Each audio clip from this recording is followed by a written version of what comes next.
Welcome to the Shadowverse Chronicles. Are you ready for something really scary? Please join us for The Memory Eaters.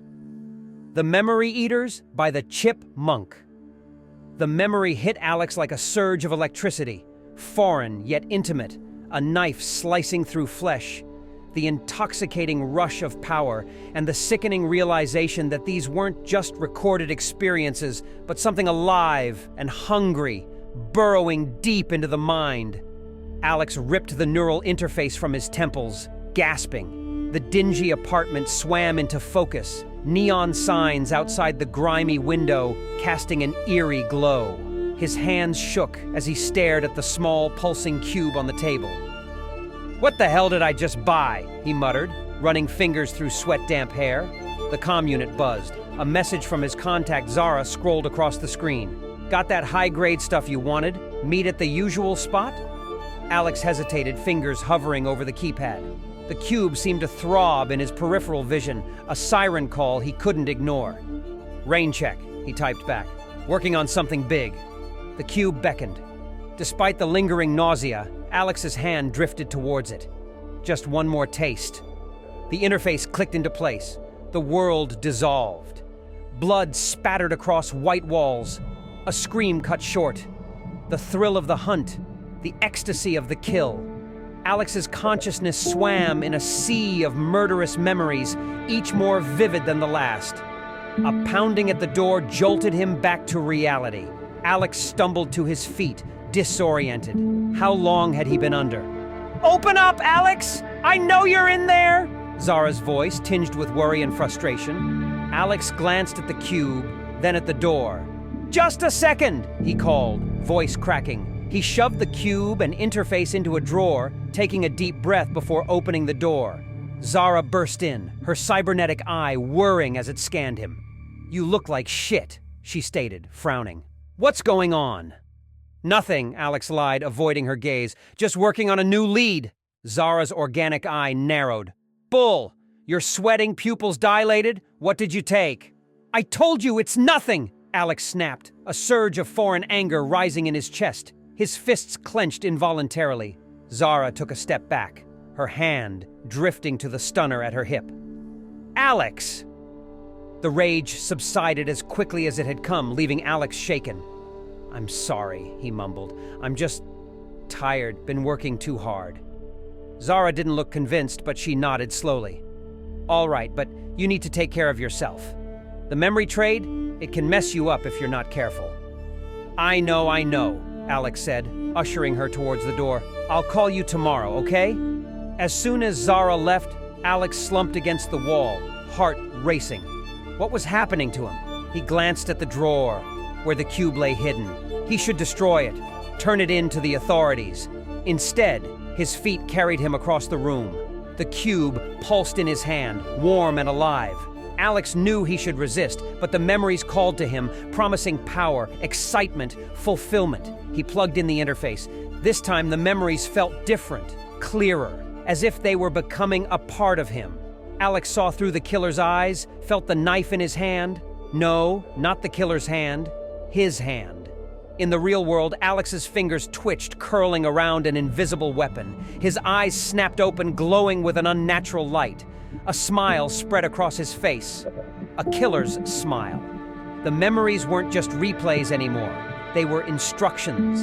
And somewhere in the back of his mind, Alex realized with horror that he was no longer in control. He stood, movements fluid and purposeful. The drawer slid open. A real knife gleamed in the neon light, matching the one from his memories. Alex, or whatever Alex was becoming, picked it up, testing its weight. It was time to make some memories of his own. Alex blinked awake, sprawled on the floor of his apartment. Sunlight stabbed through the gaps in the blinds, illuminating a scene of chaos. Furniture lay overturned, and the walls bore deep gouges. He staggered to his feet, head pounding. Flashes of the night before flickered through his mind. The knife, the streets, a figure running. Had he? The comm unit buzzed insistently. News headlines scrolled across the screen. Brutal attack in lower district. Victim in critical condition. Alex's stomach lurched. He fumbled for the cube. desperate to understand what was happening to him. As his fingers touched its surface, images flooded his mind. A back alley deal, an underground clinic, faces twisted in fear and pain, and behind it all, a presence, vast, alien, hungry. The cube pulsed, warm and inviting. Alex recoiled, flinging it across the room. "Get out of my head!" he shouted to the empty apartment. But the memories remained, mingling with his own thoughts until he could no longer tell them apart. Alex stumbled out into the neon-drenched streets, desperate for help. He found himself outside a dingy tech shop, a flickering sign promising memory mods and wipes. Inside, a wiry man with augmented eyes peered at him suspiciously. "What's your poison, friend?" I need something removed," Alex said, voice shaking. The tech's eyes whirred, focusing. "Shit," he muttered, backing away. "What the hell you got in there?" Before Alex could respond, the shop's equipment sparked and died. The tech shoved him towards the door. "Get out! I can't help you!" Desperation mounting, Alex broke into a high-end memory clinic after hours. Alarms blared as he connected himself to their machines.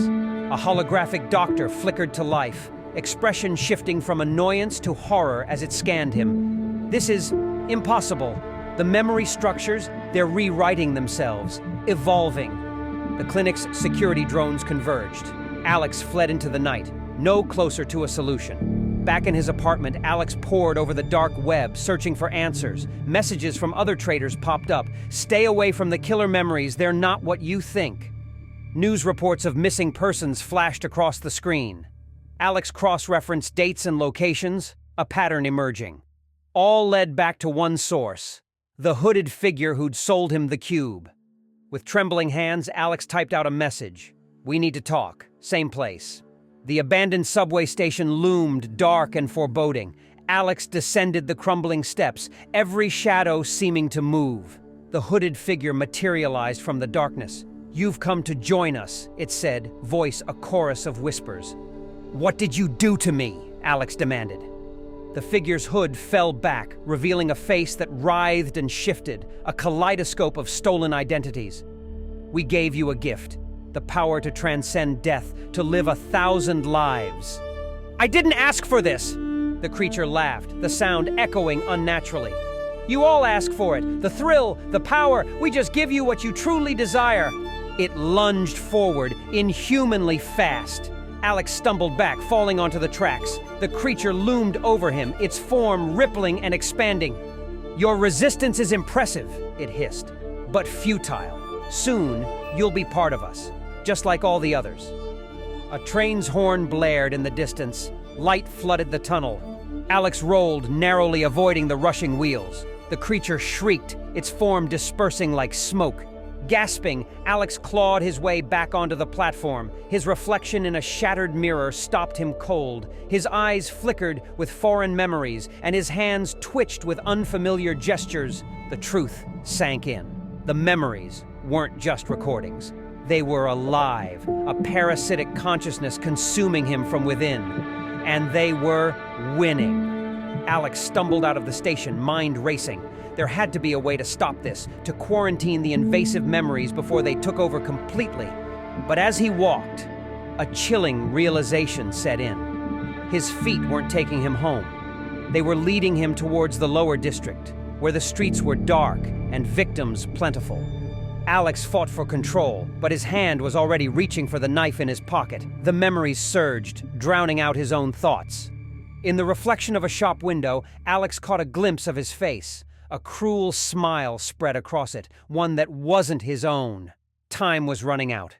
If he couldn't find a way to stop this soon, Alex knew that he would be lost forever. Just another set of memories in the parasite's collection. Alex's feet dragged him through the lower district, his mind a battlefield of conflicting impulses. The parasite's hunger clashed with his dwindling self-control. He veered into an alley, slamming his head against the wall in a desperate attempt to clear his thoughts. A scrap of memory surfaced, a rumor of a secret lab developing cutting-edge memory tech. If anyone could help, they could. Fighting against the invasive urges, Alex hijacked a hoverbike and sped towards the industrial sector. The cityscape blurred as he weaved through traffic, the parasite's whispers growing louder with each passing moment. He crashed the bike into the lab's security fence. Alarms blared as he stumbled inside, leaving a trail of sparking, dismantled drones in his wake. The central computer loomed before him, a monolith of potential salvation. Alex's fingers flew over the keyboard, breaking through firewall after firewall. The parasite fought him, sending jolts of pain through his skull with each line of code. Data streamed across the screen. Project Mnemosyne, classified. Alex's eyes widened as he absorbed the information. A quarantine protocol existed, buried deep in the system. Security forces pounded at the door. Alex downloaded the files and dove through a window, glass shards slicing his skin as he rolled onto the street below.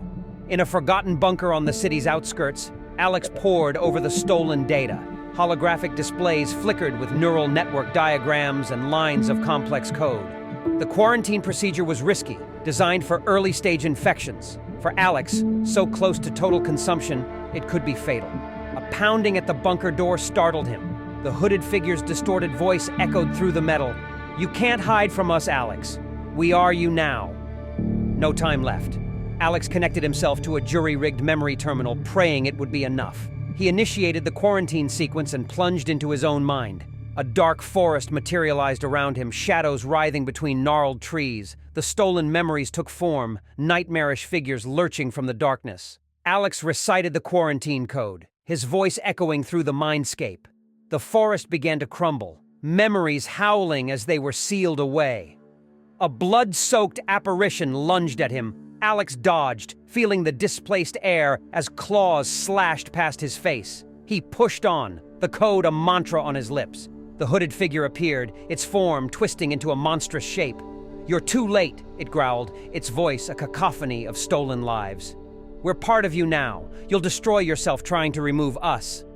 Doubt crept in. What if it was right? Alex faltered, his recitation stumbling.